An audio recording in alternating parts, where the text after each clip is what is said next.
नमस्कार दोस्तों, आपका स्वागत है। आज की हमारी कहानी है जैसे को तैसा। गांव के हरे भरे खेतों के बीच बसे एक छोटे से गांव में रामकिशन जी और सावित्री जी का सादगी भरी दुनिया थी। वे जीवन भर कठोर परिश्रम करके अपनी ज़मीन को सींचते और उसी के सहारे अपनी आजीविका चलाते थे। मिट्टी की सूंधी महक और खिलखिलाती फसल उनके दिल का संगीत थी और ईमानदारी उनकी सबसे बड़ी पूंजी। उनके जीवन का एकमात्र स्वप्न था अपने इकलौते बेटे रवि को अच्छी शिक्षा देकर उसे एक सम्मानजनक जीवन देना।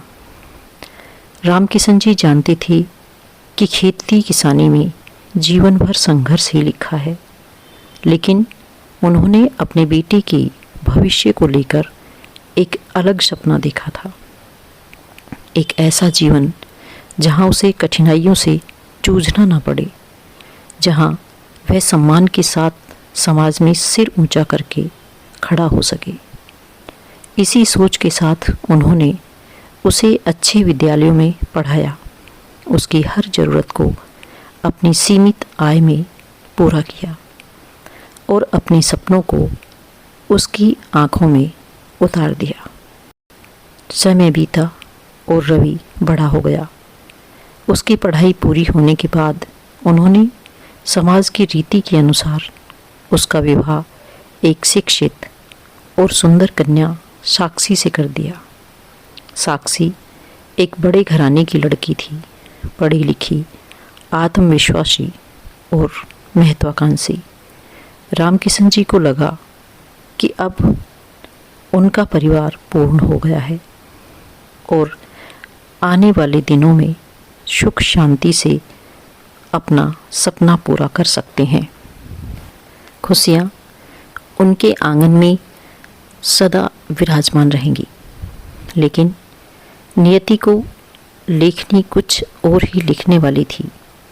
जिस साक्षी को वे अपनी बहू के रूप में पाकर गौरवान्वित महसूस कर रहे थे, वही धीरे धीरे उनके पूरे परिवार के लिए एक ऐसी चुनौती बन गई जिसकी कल्पना उन्होंने कभी सपने में भी नहीं की थी।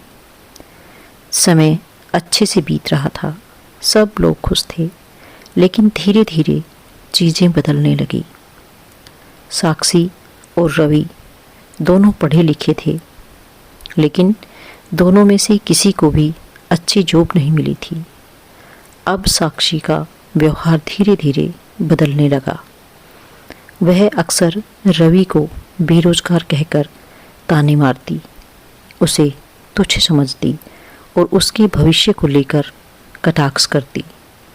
जब माँ बाप ने उनके बीच की अनबन को देखा तो उन्होंने सोचा कि दोनों बच्चों को परीक्षा की तैयारी करने के लिए थोड़े दिन तक बाहर भेज देते हैं।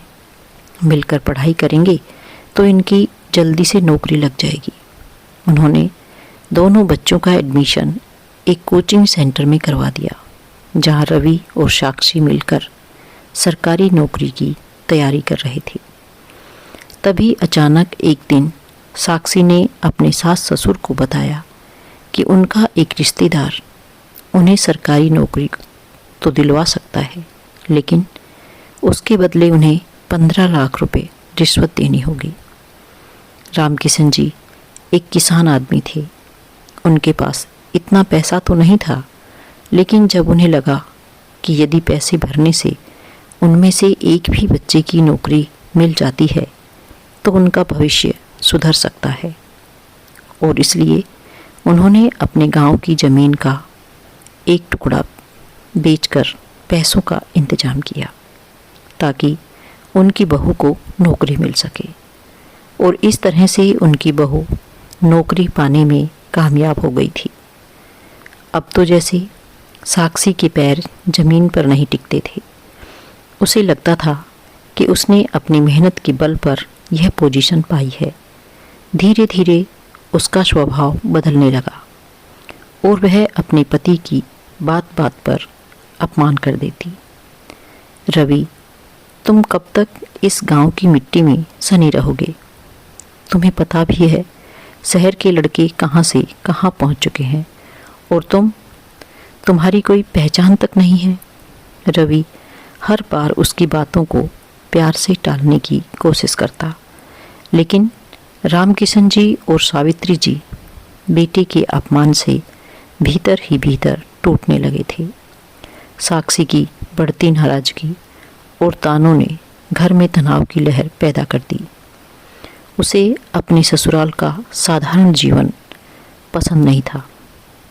वह शहर की चकाचौंध में बसना चाहती थी, लेकिन सबसे बड़ी बात, उसे अपने पति की बेरोजगारी से घृणा होने लगी थी। रामकिशन जी ने अपने जीवन भर की पूंजी और खेतों का कुछ हिस्सा बेचकर 15 लाख रुपए जुटाए थे, ताकि साक्षी की सरकारी नौकरी लगवाई जा सके। यह रकम उनकी मेहनत की कमाई थी, लेकिन उन्होंने बिना हिचकिचाए उसे खर्च कर दिया, क्योंकि वे चाहते थे कि परिवार में खुशहाली बनी रहे। रामकिशन जी ने भावुक होकर साक्षी से कहा, बिटिया, अब तो तुम्हारी नौकरी लग गई है, अब सब ठीक हो जाएगा। साक्षी ने झूठी मुस्कान के साथ सिर हिला दिया, लेकिन उसके मन में कुछ और ही योजनाएं चल रही थी। नौकरी लगते ही उसका रवैया बदलने लगा था। अब वह न सिर्फ रवि को नीचा दिखाती थी, बल्कि सास ससुर की भी उपेक्षा करने लगी थी। साक्षी ने रवि से कठोर स्वर में कहा, अब मैं तुम जैसे निकम्मे आदमी के साथ नहीं रह सकती। मैंने खुद मेहनत करके अपनी नौकरी पाई है।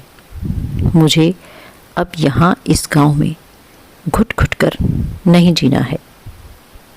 रवि ने पीड़ा भरे स्वर में कहा, साक्षी, ये नौकरी तुम्हें मेरे पिता की वजह से मिली है, क्या तुम ये भी भूल गई?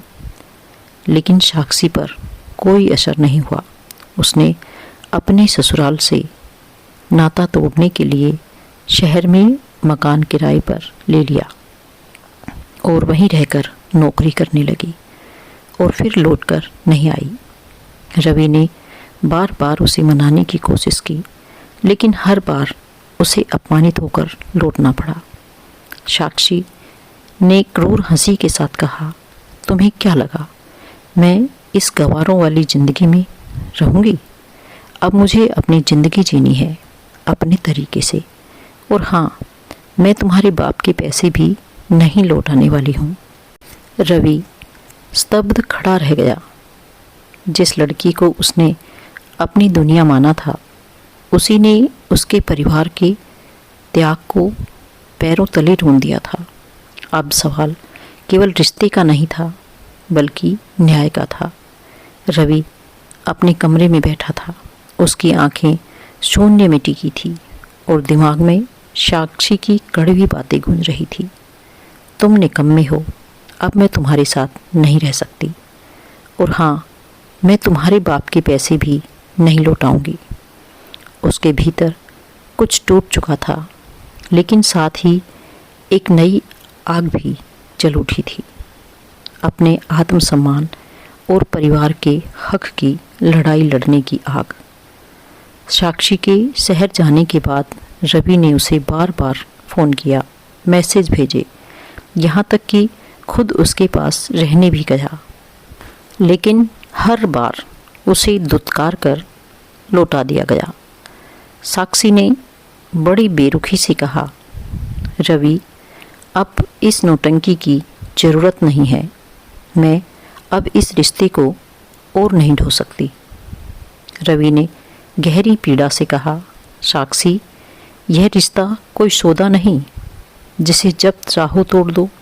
मेरे पिता ने तुम्हारी नौकरी के लिए अपनी ज़मीन तक बेच दी, और अब तुम। साक्षी ने व्यंग से हंसते हुए कहा, ओहो, तो अब ये सब सुनना ही भी पड़ेगा। देखो रवि, मैं अपने दम पर यहाँ तक पहुँची हूँ। तुम्हारे पिता ने जो किया वो उनकी मर्जी थी, और तुम्हारे पिताजी इतना ही कुछ कर सकते हैं तो तुम्हें भी नौकरी क्यों नहीं दिला देते? अब मुझे परेशान करना बंद करो। रवि के पैरों तले जमीन खिसक गई। साक्षी ने एक झटके में उन त्याग और बलिदानों को नकार दिया जो उसके परिवार ने किए थे। अब ये केवल भावनाओं की लड़ाई नहीं थी, बल्कि एक अन्याय के खिलाफ उठाई जाने वाली आवाज़ थी। रवि जब खाली हाथ घर लौटा तो रामकिशन जी की आंखों में निराशा और पीड़ा थी। उन्होंने आह भरते हुए कहा, बेटा, हमने तो सोचा था कि बहू आकर हमारा घर रोशन करेगी, लेकिन उसने तो हमें ही अंधेरे में धकेल दिया। रवि ने कहा, बाबूजी, अब चुप बैठने का समय नहीं है। मैं लड़ूंगा अपने आत्मसम्मान के लिए, आपके हक के लिए। रवि ने कानूनी रास्ता अपनाने का फैसला किया। उसने पुलिस में शिकायत दर्ज करवाई कि साक्षी की सरकारी नौकरी रिश्वत देकर लगी थी। मामला जांच के लिए खोला गया। साक्षी को यकीन नहीं था कि रवि ऐसा कदम उठाएगा। जब सरकारी विभाग ने जांच शुरू की तो साक्षी के घर में खलबली सी मच गई। उसका पूरा भविष्य दांव पर लग चुका था। साक्षी ने परेशान होकर अपने पिता से कहा, पापा, ये रवि क्या कर रहा है? मेरी नौकरी छिन जाएगी। साक्षी के पिता गुस्से से बोले, तूने ये क्या कर दिया? अगर रिश्वत का मामला खुल गया तो हमें समाज में कहीं मुंह दिखाने लायक नहीं छोड़ेंगे। रवि कोर्ट तक जाने को तैयार था। मामले ने तूल पकड़ लिया और कुछ ही दिनों में सरकारी आदेश आया। साक्षी की नौकरी रद्द कर दी गई। साक्षी ने रोते हुए, गिड़गिड़ाते हुए रवि से कहा, रवि, मैंने गलती की, लेकिन प्लीज़ अब कुछ करो। रवि ने आंखों में शक्ति लिए कहा, साक्षी, अब पछतावे का समय निकल चुका है। तुमने रिश्तों को खिलौने समझा, मेरे परिवार के त्याग का मजाक उड़ाया और अब अपने किए की सज़ा खुद भुगतो। साक्षी ने अपने स्वार्थ, लालच और अहंकार के कारण सब कुछ खो दिया। नौकरी, सम्मान और वो परिवार जो उसे अपना समझता था। वहीं रवि ने साबित कर दिया कि सच्चाई और आत्मसम्मान के आगे किसी भी झूठ की उम्र लंबी नहीं होती। अब वह एक नई शुरुआत के लिए तैयार था, बिना किसी पछतावे के, बिना किसी बोझ के, बल्कि अपनी मेहनत और आत्मनिर्भरता की एक नई पहचान के साथ। साक्षी के घमंड और छल की बुनियादें दरकने लगी थी। पुलिस ने जांच उसके तथाकथित मेहनत से अर्जित पद को कटघरे में खड़ा कर दिया। सरकारी विभाग में हलचल मच गई थी। रिश्वत से मिली नौकरी का सच धीरे धीरे उजागर होने लगा था। इधर रवि अपनी आंखों में दर्द और संकल्प की ज्वाला लिए खड़ा था। वह वैसी प्रेमी नहीं था जो प्रेम में धोखा खाने के बाद गिड़गिड़ाए या हार मान ले। वह एक स्वाभिमानी बेटा था जिसने अपने पिता के लहू पसीने की कमाई को लुटने नहीं दिया। सरकारी कार्यालय की गलियारे में साक्षी बेचैनी से घूम रही थी। सामने अधिकारी बैठे थे। उनकी टेबल पर रखी फाइल में उसकी किस्मत का फैसला लिखा था। अधिकारी ने कठोर स्वर में कहा, सुश्री साक्षी जी, हमारे पास पुख्ता सबूत हैं कि आपकी नियुक्ति में अनियमितता हुई है। रिश्वत लेकर मिली नौकरी को सरकारी सेवा में स्वीकार नहीं किया जा सकता। साक्षी का चेहरा सफ़ेद पड़ गया।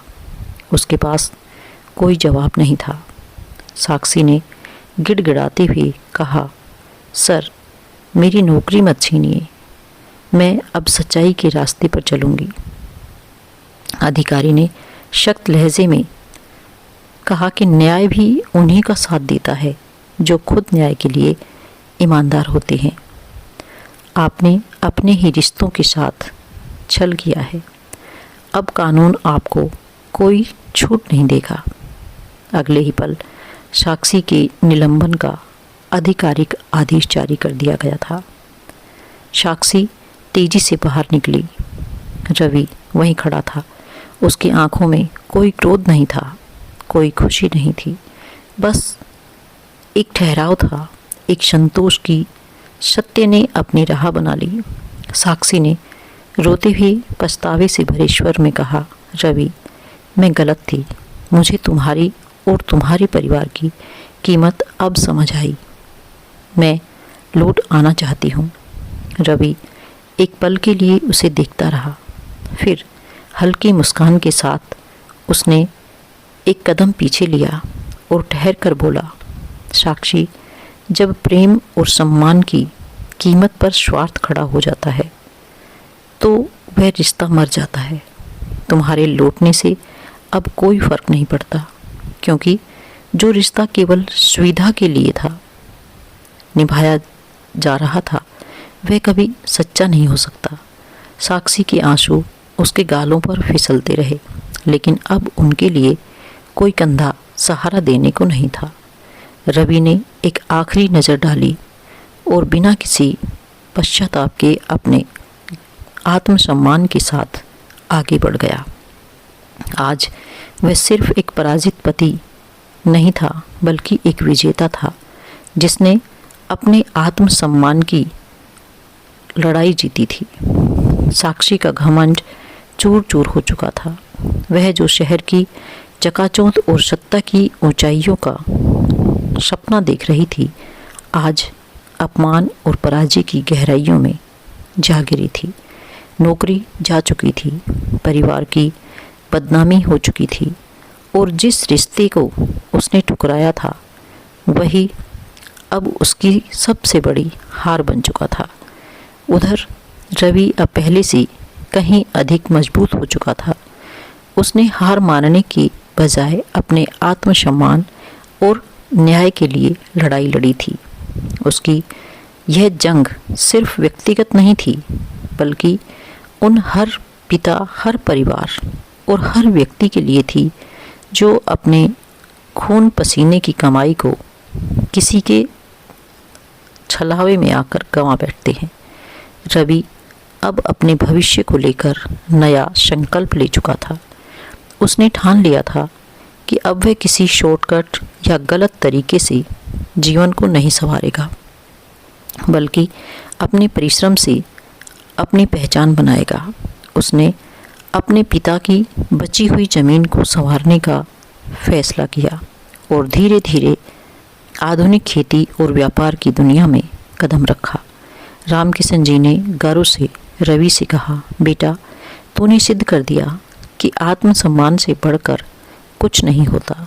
रवि ने मुस्कुराते हुए कहा, बाबूजी, जब तक मेहनत की रोटी और सच्चाई का साथ है, तब तक कोई हार नहीं सकता। रवि की ईमानदारी और मेहनत रंग लाई। कुछ ही वर्षों में उसने अपने परिश्रम से न सिर्फ अपने खेतों को एक नई पहचान दी, बल्कि वह गांव के अन्य युवाओं के लिए भी प्रेरणा बन गया। अब गांव में लोग सिर्फ सरकारी नौकरी को ही सफलता की गारंटी नहीं मानते थे, बल्कि मेहनत और आत्मनिर्भरता को असली सफलता समझने लगे थे। इस कहानी का अंत केवल एक व्यक्ति की जीत नहीं, बल्कि यह एक संदेश था कि रिश्ते तभी चलते हैं जब उसमें प्रेम, सम्मान और त्याग हो। जब रिश्ते स्वार्थ और लालच के आधार पर बनाए जाते हैं तो उनका पतन निश्चित होता है।